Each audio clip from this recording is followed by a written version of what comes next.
아, 네. 지난주에 육체일과 성령의 열매. 네. 아, 저는 그 생각이 몸으로 나온다.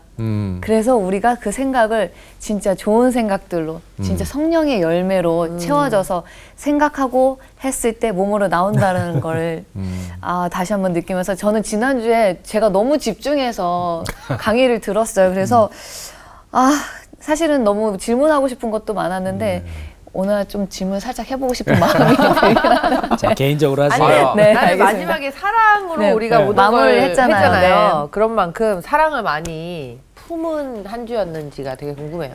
되게 노력을 많이 하긴 했던 것 같아요. 그래, 더 노력해야 돼. 안녕하세요. 안녕하세요. 반갑습니다. 갈라디아서 오늘은 마지막 날이에요. 오늘 하면 끝나요. 왜 이렇게 자, 짧죠?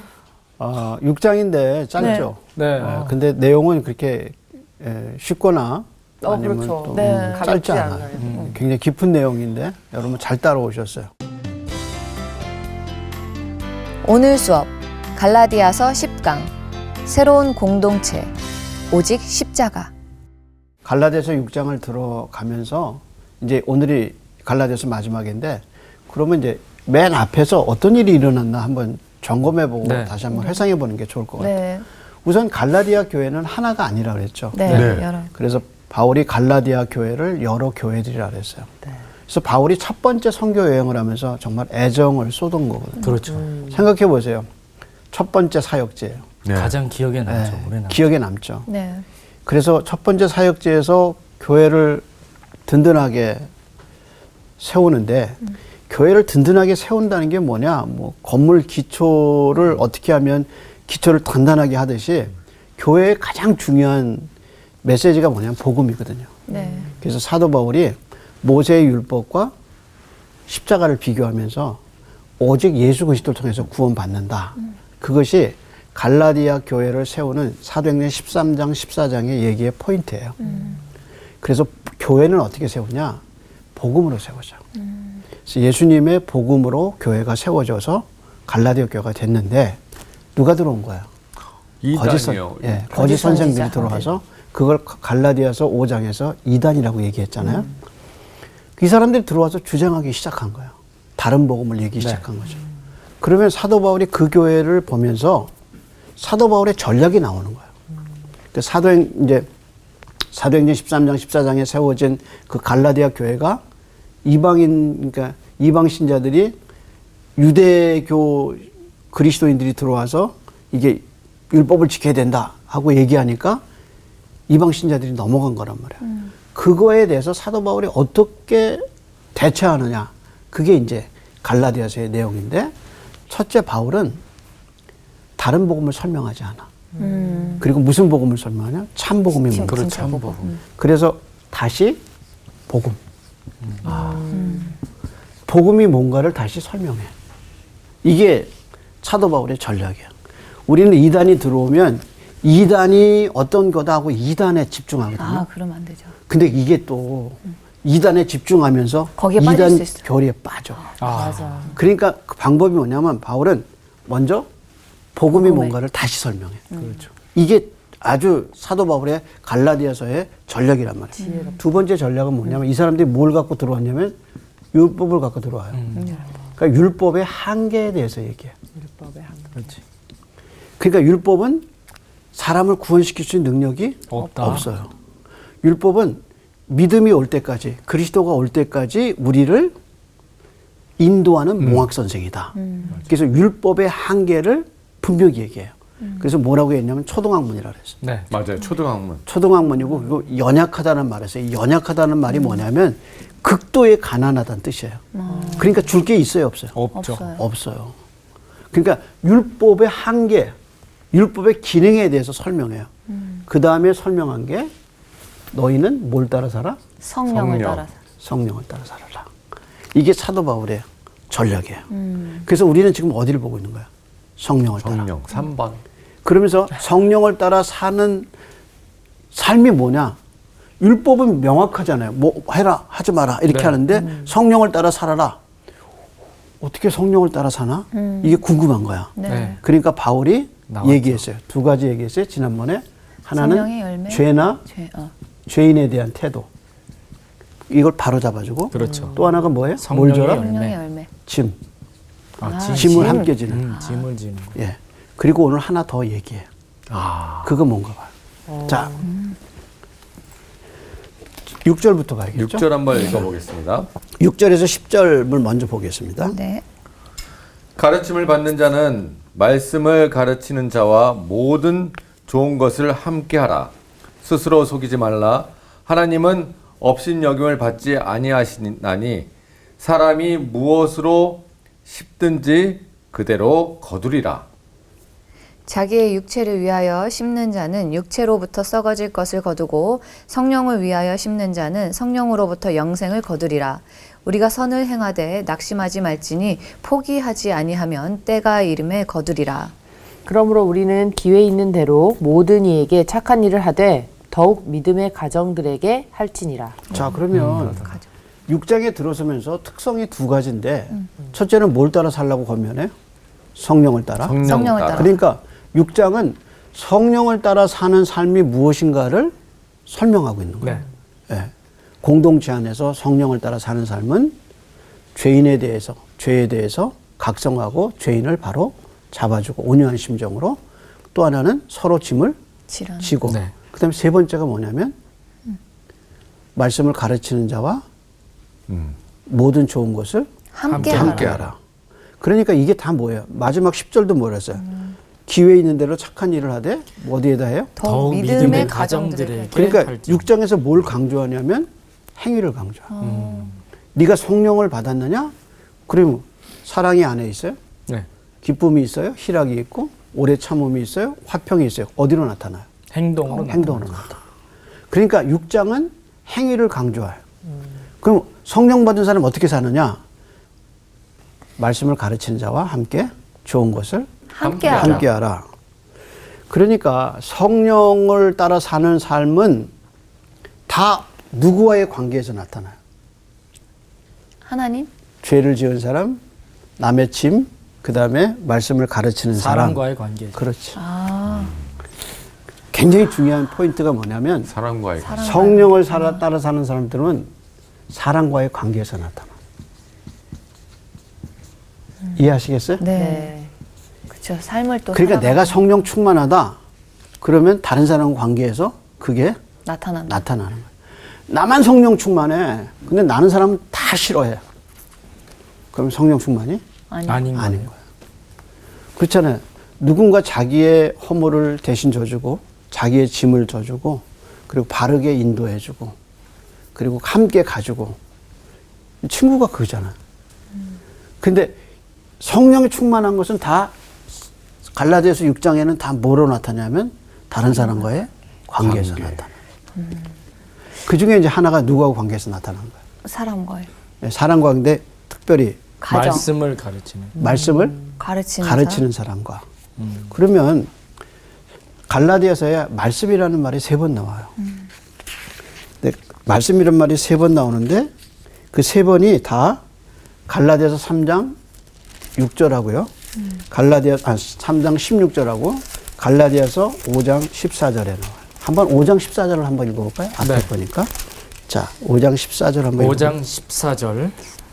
온 율법은 내 이웃 사랑하기를 내 자신같이 하라 하신 한 말씀에서 이루어졌나니. 자, 그 말을 누가 하셨어요? 하나님 하셨어요. 네, 하나님께서. 네. 그래서 하나님이 내가 거룩하니 너희도 거룩하라 라고 말씀하셔서 앞에 2번은 다 하나님이 말씀하신 거예요. 그럼 여기서 말씀을 가르치는 사람은 누구 말을 가르치는 거예요? 약간 하나님 목사님 말씀. 그렇지. 하나님의 말씀. 이게 자기 생각을 가르치는 게 말씀을 아니야. 가르치죠. 여기 뭐라 그랬냐면 말씀이란 말이 3번 나오는데 앞에 2개는 다 하나님이 하신 말씀이에요. 그 말씀을 가지고 어떻게 이 사람이 가르치는 거예요. 그런 사람들과 어떻게 해요? 좋은 것을 함께하라. 근데 책임이 누구에게 더 큰가 봐봐. 말씀 가르치는 사람, 가르침을 받는 사람. 가르침을 받는 자. 그렇죠. 그 사람 주어니까. 그 사람이 더 책임감이 있는 거예요. 그래서 사람들 가운데서 이것은 재정적 서포트를 얘기한다. 그리고 주장하는 분도 있어요. 예. 그래서 교회가 목회자의 모든 것을 공급하는 이치에 있다라고 얘기하는 것도 예, 뭐 일리가 없는 건 아닌데 딱 그렇게만 얘기하는 건 좀 그런 것 같아요. 왜냐하면 모든 좋은 것을 함께하라 그랬어요. 근데 이 말을 할 때 사도 바울이 무슨 생각하냐면 지금 갈라디아 교인과 자기가 어때요? 지금 관계가 조금 관계가- 틀어져 있죠. 그렇죠. 왜 틀어졌을까? 다른 복음 때문에. 그렇지. 그래서 내가 참말을 함으로 너희와 원수가 되겠냐 이렇게 얘기했어요. 그러니까 지금 사도 바울이 죄에 빠진 사람을 온유한 심정으로 바로잡아라. 그게 누구 얘기하는 거야? 갈라디아인. 갈라디아 교회를 향한 자기의 바울의 마음을 그대로 다 얘기하는 거야. 그렇죠? 그 사람들이 지금 잘못됐잖아요. 그러면서 바울이 뭐라 그러냐면 이 얘기할 때 말씀을 받는 사람은 가르치는 사람과 함께 모든 좋은 것을 함께하라 그럴 때 바울은 옛날에 갈라디아 교회하고 관계를 좋았던 관계를 그때 뭐라고 그랬어요? 한번 생각해봐요. 그때 뭐라고 그랬어요? 그 갈라디아서에서 뭐라고 그랬어요? 어디로 갔나? 한번 찾아봐요. 어디죠? 거의 초반부인 것 같은데. 갈라디아서 몇 장에 나와요? 1장인가요? 2장인가? 갈라디아서 4장 봐봐요. 4장이었어요. 4장 14절 15절 자 먼저 15절 한번 읽어볼래요? 길건 자매. 네.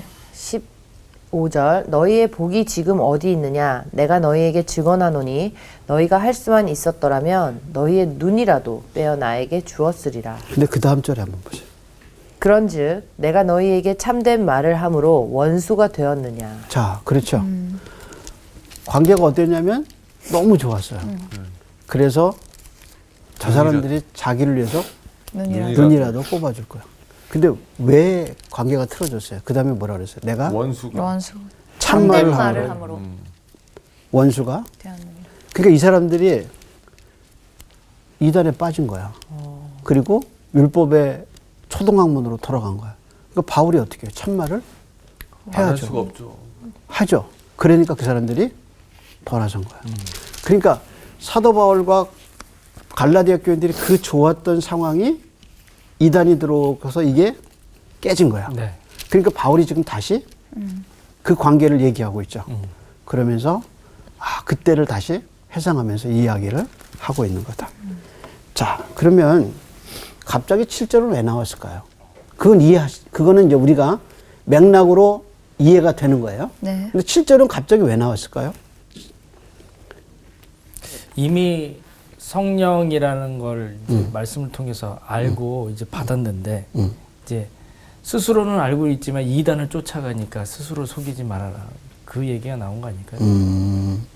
아주 일리가 있는 해석이에요. 그런데 스스로 속이지 마라. 그러면서 그 다음에 한 말이 뭐예요? 하나님은 업신여김을 업신여김을 받지 아니하시니. 아니하시나이니. 사람이 무엇으로 심든지 그대로 거두리라. 이 업신여긴다는 말이 뭐냐면 이게 코에서 왔어요. 코에서. 이 뭐냐면 코를 이렇게 들고 이렇게 하면 뭐예요? 그렇죠. 콧방귀기. 예. 이렇게 얘기하고 근데 하나님을 향해서 어떻게 한다는 거야? 업신여김. 업신여기 코를 들고 뭐라는 거야? 업신여김. 이렇게 자기 하는 거야. 아래로. 예. 이게 지금 누구한테 하는 얘기야? 갈라디아 교회. 갈라디아인에게. 예. 갈라디아 교인들한테 네. 하는 얘기. 그럼 갈라디아인들이 이 얘기를 들어서 우리가 언제 이럴 수 있다는 거죠. 네. 우리가 언제? 이스라엘 백성이 광야를 지나면서 우리가 언제 하나님을 시험했느냐. 그것처럼 우리가 언제 그랬냐 할 수도 있는데 그 다음에 뭐라고 그랬냐면 8절에 보면 7절에 사람이 무엇으로 심든지 그대로 거두리라. 그리고 이제 8절에 그걸 얘기하는 거예요. 자기의 육체를 위하여 심는 자는 육체로부터 썩어질 것을 거두고 성령을 그다음에 위하여 심는 자는 성령으로부터 영생을 거두리라. 그럼 이 말은 갈라디아 교인들이 육체를 따라서. 육체를 따라 사는 거죠. 썩어진다는 얘기죠. 그래서 율법을 따라 사는 거야. 결국엔 썩어질 것을 거둔다는데 썩어진다는 이 헬라 말 뜻이 뭐냐면 이게 단순히 부패를 가르친 게 아니라 이게 망한다 그 뜻이에요. 예. 이게 푸도라라는 말인데 이게 사실은 망한다, 멸망한다, 무너질 거다 그 뜻이에요.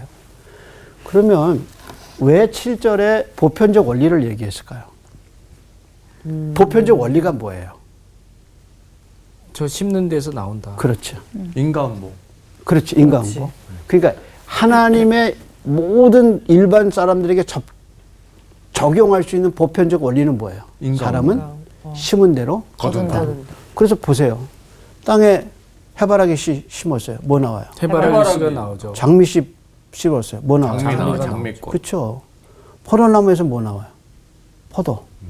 그래서 가시 나무를 심었는데 포도를 맺을 수 없죠. 없고 기대할 수도. 없죠. 그래서 세상 원리 보세요. 다 심은 대로 거두는 거. 거두는 거예요. 그게 뭐예요? 하나님의 진리. 보편적 원리.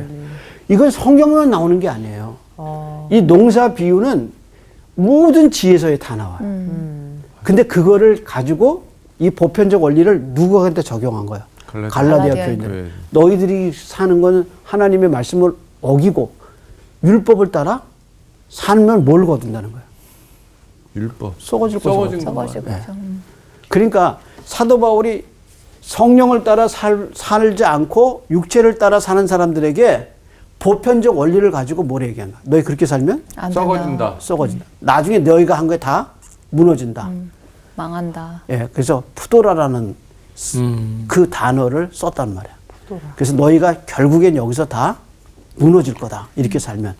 그래서 이렇게 살면 안 안 된다. 된다라는 것을 얘기했어요.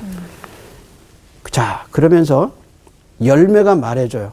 네. 자, 그 다음에 이제 한번 볼까요? 9절 9절 읽어볼래요? 9절 읽을까요? 네. 우리가 선을 행하되 낙심하지 말지니 포기하지 아니하면 때가 이름에 거두리라. 그러므로 우리는 귀에 있는 대로 모든 이에게 착한 일을 하되 더욱 믿음의 가정들에게 할지니라. 때라는 말 나오죠. 네. 예. 여러분 크로노스하고 카이로스라는 말 들어보셨어요? 네. 네. 예. 크로노스라는 말이 뭐죠? 들어는 봤어요. 똑같은 시간이에요. 그렇죠? 크로노스하고 카이로스라는 말인데 여기서 때라는 말은 크로노스가 아니야. 크로노스라는 말이 무슨 말이냐면 자연적 시간을 얘기해요. 예를 들어서 해 지고 집 뜨고 해가 뜨고. 예, 해 뜨고 근데 유대인들은 저녁부터 하루가 밤이, 시작하니까 네. 뜨고 지고 그다음에 봄이 오고 가을이 오고 겨울이 오고 우리가 지금 일상을 하잖아요. 네. 그래서 시간 관리한다 그러잖아요. 네. 이게 크로노스. 그래서 위대한 사람들은 뭐 큰일한 사람들은 뭘 잘 관리한다 그래요. 시간 시간 관리. 관리. 시간 관리는 그 시간 관리가 크로노스예요. 그럼 카이로스는 뭐냐? 하나님의 시간. 하나님의 시간이라고 얘기하죠. 근데 카이로스라는 말의 뜻이 갖고 있는 말이 뭐냐면 사전에는 이렇게 얘기했어요. 특히 마무리되는 시간과 관련된 특정 시간을 강조할 때 쓰는 단어. 그러니까 마무리되는 시간과 어떤 특별한 시간을 나타낼 때라는 쓰는 단어는 뭐냐면 카이로스예요. 근데 여기서는 지금 크로노스에 딱 카이로스예요. 카이로스. 카이로스예요. 잘 보면 뭐라 그러냐면 9절에 우리가 선을 행하되 어떻게 해요? 낙심하지 말지니. 그러니까 선을 행할 때 두 가지 위험성이 있어요. 첫째가 뭐예요? 낙심. 낙심. 또 하나가 뭐예요? 포기. 포기. 하지 마라. 마라. 왜냐하면 뭐라 그러죠? 때가 되면. 근데 이 때라는 말이 뭐냐면 크로노스, 자연적인 시간이 아니라 뭐예요? 하나님의 시간. 그렇죠. 하나님이 손댈 때 있다는 거예요. 야. 예를 들어서 이런 거죠. 사도행전 10장에 고넬료가 하나님 앞에 평소에 구제와 기도를 많이 했어요. 그건 크로노스 시간 속에서 그가 선을 행한 거죠. 행한 거예요. 낙심하지 않고 그 다음에 포기하지 않고 쭉 했어요. 근데 누가 찾아오죠? 베드로가. 천사가 찾아오죠. 아, 천사. 그래서 뭐라고 그랬죠? 하나님이 네 구제와 기도를 들으셨다. 들으셨다. 그게 무슨 시간이에요? 아, 그게 카이로스 시간. 카이로스. 예를 들어서 더 다른 예를 들면 한나가 아이가 없잖아요. 네. 네. 그래서 어디로 가죠? 실로로 가요. 응. 실로에서 성전에서 기도해요. 기도했죠. 근데 기도하고 집으로 돌아갔는데 뭐라고 그랬냐면 하나님이 한나를 기억하사. 하나님이 기억하셨어요. 그 시간이 무슨 시간이에요? 카이로스. 카이로스를. 그러니까 우리가 크로노스 시간을 살면서 선을 행하면 어느 날 하나님이 당신의 시간 속에 우리의 기도를 들으시는 거예요. 그래서 성경에 재밌는 건 뭐냐면 기억한다는 말 속에는 반드시 무슨 일이 있냐면 생명이 태어나. 그래서 하나님이 기억하시고 일어난 일이 뭐냐? 새로운 생명들이 일어나는 거예요. 그러니까 새로운 생명이 태어나는 시간은 크로노스의 시간이 아니고 뭐야? 카이로스의 시간. 그래서 때가 되면 이루리라라는 말 속에 정말 하나님의 개입이 있는 시간. 그러니까 하나님이 인생들을 하시는 걸 잘 보고 있다가 어느 날 하나님이 손대는 순간에 우리에게는 귀한 생명의 역사가 일어나는 거야. 그래서 우리가 크로노스의 시간을 살아서 나이를 먹고 가지만 하나님의 카이로스 시간을 만나게 돼요. 그 만나는 시간은 저는 예배라고 생각해요. 그래서 예배는 크로노스 시간을 띄워서 크로노스로 가는 게 아니라 크로노스 시간을 살고 있는데 그 시간 속에 하나님의 시간인 카이로스로 들어가는 거예요. 그래서 세상에서 맛볼 수 없는 평안과 성령의 역사를 어디서 맛보냐? 크로노스 시간이 아니라 카이로스 시간. 그러니까 우리가 놀러 가잖아요. 네. 쉬려고. 돌아올 때는 어떻게 해요? 지쳐 있죠. 돌아올 때 충전하고 오세요. 충전하고 돌아오는 게 아니라 돌아올 때 뭐라 그래? 집에 들어가면서 뭐라 그래? 집이 최고야. 맞아요. 맞아, 지쳐 있잖아. 여행하고 나서 외국 여행하고 들어오면서 여행이 길어지면 어떻게 해요? 힘들어요. 힘들지. 그리고 뭐라 그래? 야, 집이 최고야. 집에 가자. 집에 가자고.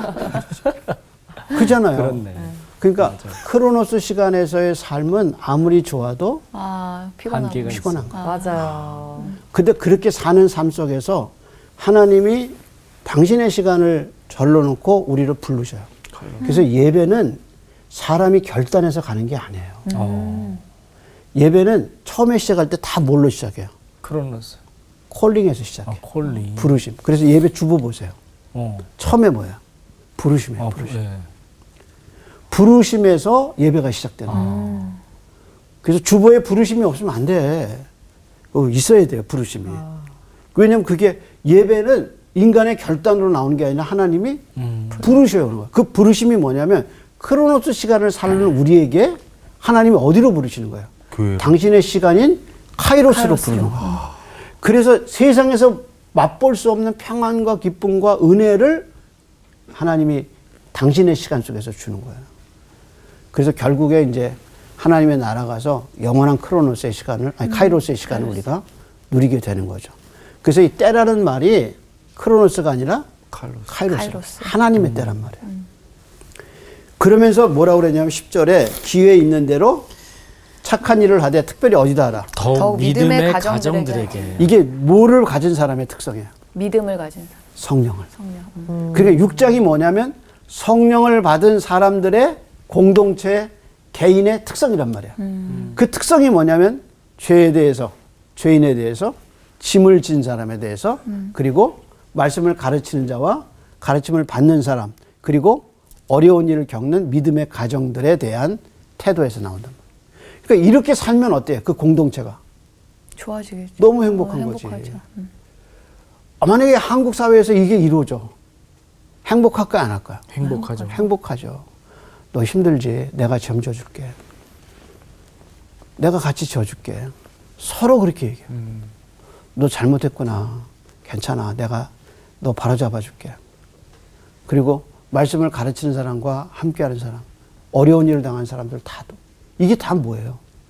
공동체란 말이에요. 그러니까 갈라디아서의 맨 마지막은 복음을 쭉 얘기하고 결국에 그 복음이 나온 공동체 속에 새로운 공동체는 어떤 모습이어야 되는가를 우리에게 얘기해 주고 있는 거예요. 그러면서 이게 진짜 앞으로 교회는 지점이고 본점인 천국에 가면 이런 공동체가 우리에게 계속 열려지는 거죠. 그렇게 지금 생각해요. 자, 그리고 이제 갑자기 패턴이 바뀌어요. 네. 11절부터. 자, 그럼 한번 읽어볼까요? 할례와 그리스도의 십자가 내 손으로 너희에게 이렇게 큰 글자로 쓴 것을 보라. 무릇 육체의 모양을 내려 하는 자들이 억지로 너희에게 할례를 받게 하는 함은 그들이 그리스도의 십자가로 말미암아 박해를 면하려 할 뿐이라. 할례를 받는 그들에게도 스스로 율법은 지키지 아니하고 너희에게 할례를 받게 하려 하는 것은 그들이 너희의 육체로 자랑하려 함이라. 그러나 내게는 우리 주 예수 그리스도의 십자가 외에 결코 자랑할 것이 없으니 그리스도로 말미암아 세상이 나를 대하여 십자가에 못 박히고 내가 또한 세상을 대하여 그러하니라. 할례나 무할례나 아무것도 아니로되 오직 새로 지으심을 받는 것만이 중요하니라. 무릇 이 규례를 행하는 자에게와 하나님의 이스라엘에게 평강과 긍휼이 있을지어다. 자, 거기까지만 먼저 한번 볼게요. 갑자기 바뀌죠. 논조가 바뀌면서 무슨 글자를 썼다 그랬어요? 큰 글자. 큰 큰 글자. 글자. 진짜 근데- 중요하다는 거죠. 11, 오, 어떻게 알았어요? 큰 글자. 큰 글자. PS. 글자. 예. 진짜 중요하다. 거기다 중요하다 그랬어요? 근데 이거 누가 썼다 그랬어요? 바울이. 바울이. 내 손으로. 내 바울이 손으로 내 쓴 손으로? 것을. 그 전에는 자기가 대필 했을 수도 있어요. 근데 지금은 어떻게 따라? 직접 쓰고 있는. 직접 직접 이렇게 썼다. 큰 글자로. 큰 글자로. 근데 또 뭐래? 큰 글자로. 네. 이거를 바울의 시력과 연관해서 얘기하는 사람들이 있어요. 아, 그럴 수도 있겠다. 왜냐면 바울이 안질에 걸렸다 그러니까 네, 눈이 잘 안 네, 보이네. 맞아요. 글자가 자기도 잘 안 보이니까 어떻게 써요? 큰 거를 쓰는 거죠. 큰 걸로. 이제 그런 관점에서 보면 이게 바울의 시력과 관계에 있어서 이거를 아무래도 그렇게 했다 하는 얘기가 있는데 전체적인 맥락은 좀 달라요. 왜냐하면 1장 20절 한번 보세요. 보라, 내가 너희에게 쓰는 것은 하나님 앞에서 거짓말이 아니로다. 자기가 이제 1장을 쓰면서 뭐랬어? 앞으로 쓰는 얘기나 지금 쓴 얘기나 앞으로 쓸 거는 다 뭐예요? 거짓말이 아니다. 거짓말이 아니다. 그래서 맨 마지막에 뭐라 그래요? 큰 글자. 큰 글자로. 큰 글자를 썼다. 이렇게 얘기하는 거예요. 그러니까 바울은 자기가 갈라디아 교회에 대한 자기의 속마음을 그대로 다 네, 드러낸 거예요. 그러니까 편지 쓸 때 이거 거짓말 아니야. 하나님 앞에서 내가 얘기하는데 내가 앞으로 쓰는 건 거짓말 아니야. 진실이야. 그리고 맨 마지막에 나가면서 내가 이거 내 손으로 썼어. 그리고 내가 무슨 글자로 썼어요? 큰 글자. 큰 글자로 써. 그건 뭐냐? 큰 글자는 받아보는 사람이 어때요? 잘 보이죠. 잘 보이죠. 그래서 가끔 메일 올 때 보면 아니면 또 강조하려고. 너무 강조할 때 어떻게 해요? 큰 글자. 큰 글자. 붉은 채로 쓰든지 어떻게 해요? 네. 네. 큰 글씨를 글자로 크게 쓰죠. 하든지. 네. 그러니까 사도 바울이 이걸 뭐냐면 이건 반드시 알아야 돼. 그러니까 지금까지 얘기를 쭉 해봤죠. 그 10절에서 끝낼 수 있어요. 네. 근데 뭐라 그러냐면 다시 턴해서 내가 큰 글자로 내가 직접 써서 큰 글자로 너에게 알리게 했다 그러고 한 얘기가 뭐예요? 할래. 그렇죠. 할래 얘기한 거. 그러니까 다시 어디로 돌아가는 거야? 처음으로 다시 할래요. 처음으로. 그러니까 편지를 쓰기 전에 이제 마치기 전에 시작은 거짓말 안 했다, 안 한다. 그리고 맨 마지막에 큰 글자를 썼다. 그러면서 다시 한번 할래. 강조하고. 그 앞에 했던 얘기를 다시 강조하는 거야.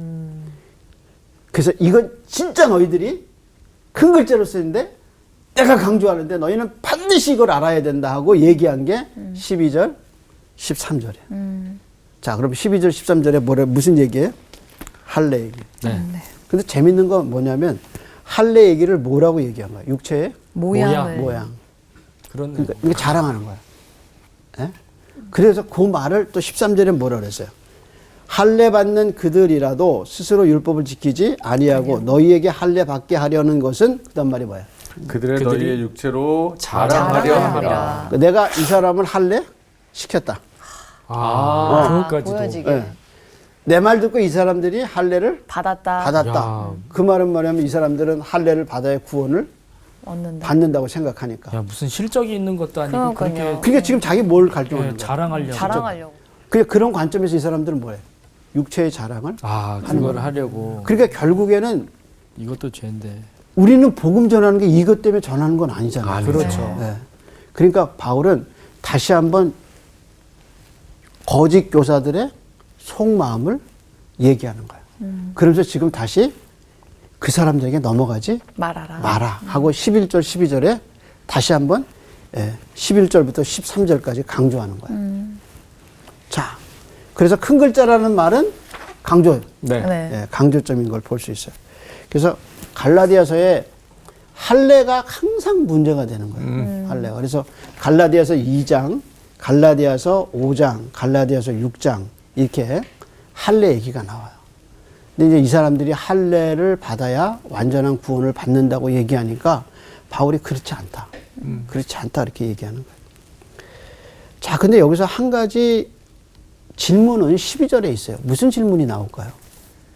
박해를 받게 하려 한다는 게. 오케이. 왜 일부러 박해를 받게 하려 하는 거예요? 그러니까 이 사람들이 십자가를 안전하고 할례를 전하는 이유는 뭐예요? 박해를 박해를 받게 면하려고. 박해를 면하게 하려. 이게 무슨 얘기일까? 이렇게 한번 생각해봐. 만약에 여러분이 어떤 사람에게 전도할 때 선생님 착한 일 하세요. 그러면 하나님이 선생님 귀하게 보시고 천국 가게 할 거예요. 그러니까 착하게 사셔야 돼요. 죄 짓지 마세요. 그러면 모든 사람이 어때요? 착하게 살아야 인정해요. 되겠다. 착하게 살라는데. 네. 그렇잖아요. 율법주의자들이 뭐라 하냐면 율법을 지켜. 어? 그럼 구원이 할례도 받아. 그럼 너 완전하게 구원 받아. 이렇게 해요. 근데 이 전도를 어떻게 하냐면 선생님은 죄인이세요. 선생님 구원 못 받으세요. 자기 행위로. 선생님 하나님이 구원의 방법으로 예수님을 십자가에 못 박혀 주셔서 예수님을 통해서 구원받게 하셨어요. 선생님 예수 믿으세요. 그러면 반응이 어때요? 네. 듣기만 해도 네, 저 교회 그렇게 다녀보자 크게 죄인이라고 와닿지 하는데 교회 않죠. 안 다녀도 네, 저 교회 다녀요. 아, 내가 하나님 죄인이라니까 약간 거부감부터 느껴지죠. 왜냐면 죄를 알아야 네. 은혜를 알고 그래서 하나님이 죄 문제 때문에 누굴 보내신 거예요? 예수. 예수님을 보냈잖아요. 근데 그것이 사람들은 환영하지? 알아요. 그런데 바울은 구원의 길은 너무 확실해요. 14절에 보세요. 그렇게 율법의 행위를 얘기하고 14절에 뭐라 그랬어요? 십자가 외에는 결코 그러나 자랑할 것이 없죠. 내게는 우리 주 예수 그리스도 십자가 외에는 결코 자랑할 것이 것이 없느니 그 다음 말이 뭐냐면 그리스도로 말미암아 세상이 나를 대하여 십자가에 못 박히게 못 박히고 내가 내가 또한 또한 세상을 대하여 그러하다 그랬죠.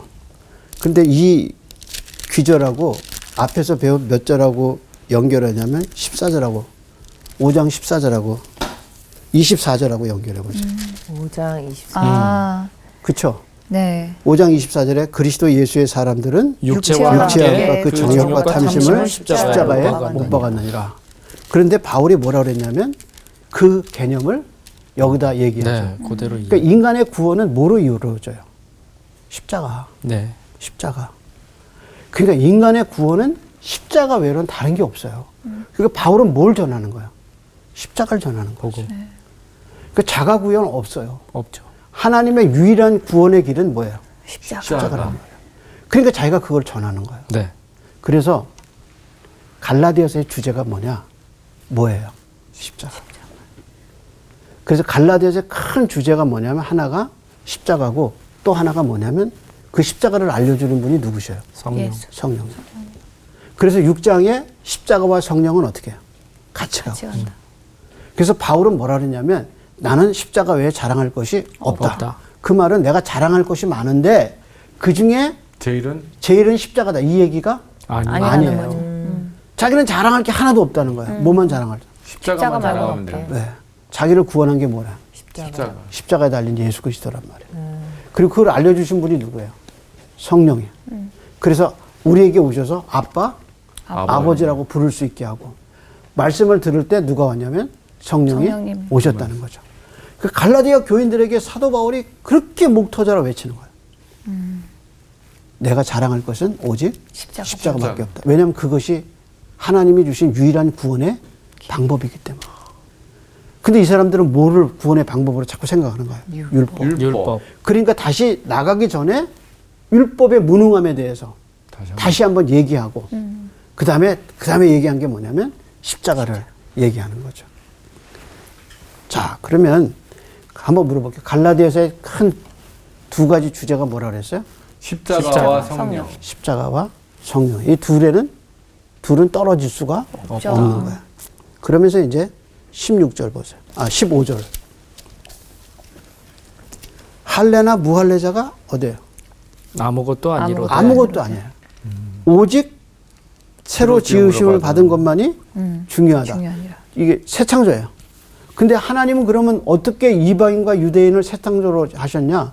뭐를 통해서? 십자가를 통해서. 그래서 할례자는 유대인이고 무할례자는 이방인이에요. 유대인, 이방인이 다 아무것도 아니에요. 오직 예수 안에서 새로 된 하나님의 사람만이, 하나님의 백성만이 가장 중요한 거라고. 그러니까 다시 한번 여기서 너희가 무할례자다 유할례자가 꼭 하는데 아무것도 아니고 정말 중요한 것은 십자가 안에서 구원받은 우리다 이렇게 얘기한 거예요. 맞아요. 자, 그럼 16절 보면 이 네. 규례를 행하는 자에게와 하나님의 하나님의 이스라엘에게 이스라엘에게 평강과 평강이 긍휼이 있을지어다. 그리고 17절에 약간 이해가 안 가는 말을 한 번 더 해요. 네. 17절 한번 읽어볼래요? 이후로는 누구든지 나를 괴롭게 하지 말라. 내가 내 몸에 예수의 흔적을 지니고 있노라.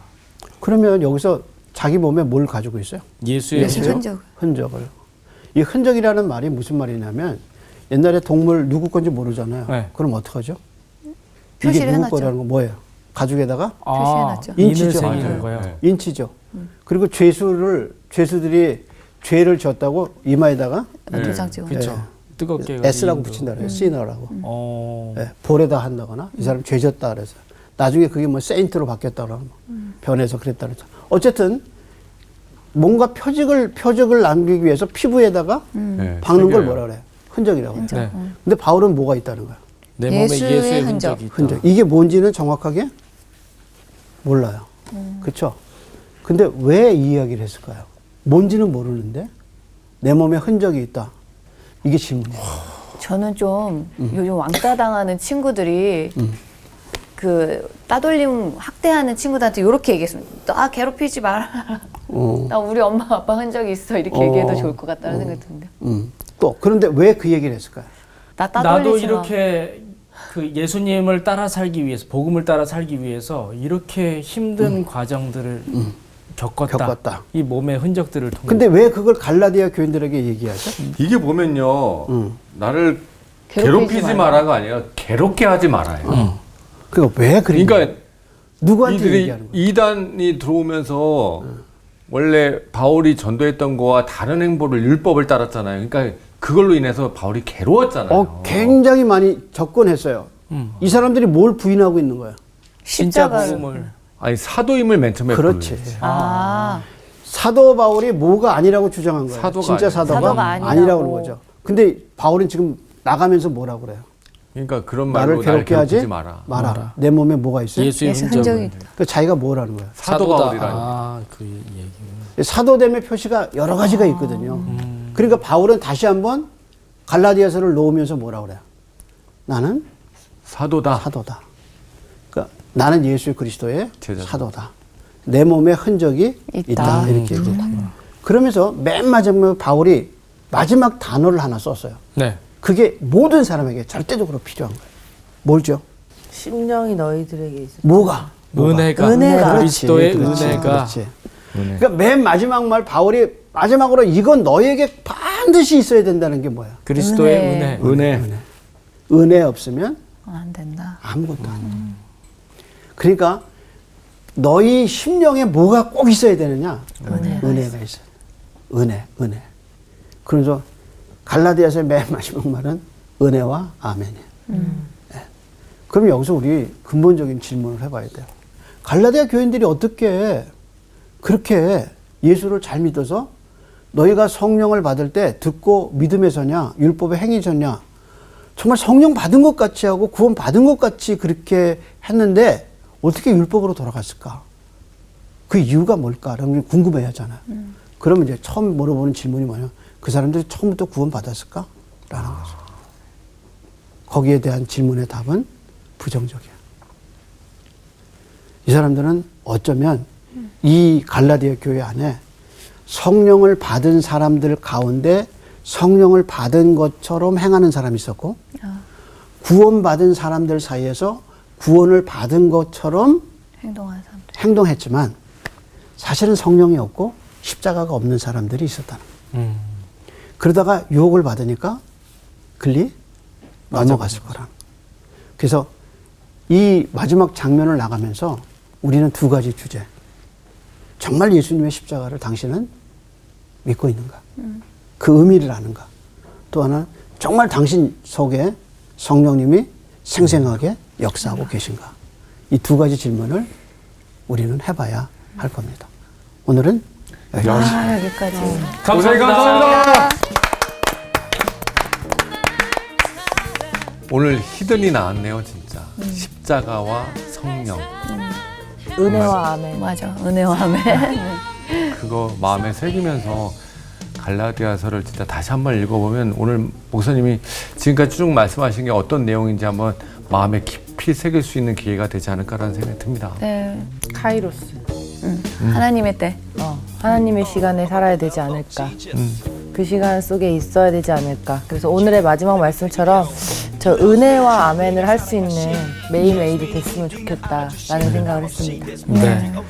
우리가 율법을 따라 사는 삶이 아니라 그걸 기준 삼는 게 아니라 가장 중요한 십자가, 예수님을 닮기 위해서 살아간다는 걸 분명하게 깨닫고 그런 삶을 살 때 진짜 하나님께서 주시는 그리스도의 은혜가 내 안에 자리 잡지 않을까라는 생각이 듭니다. 저희가 다시 한번 이 갈라디아서를 읽으면서 또 다시 한번 또 우리가 배웠던 거를 되짚어 보면은 되게 좋을 것 같아요. 네. 네, 여기까지 하도록 하겠습니다. 네, 감사합니다.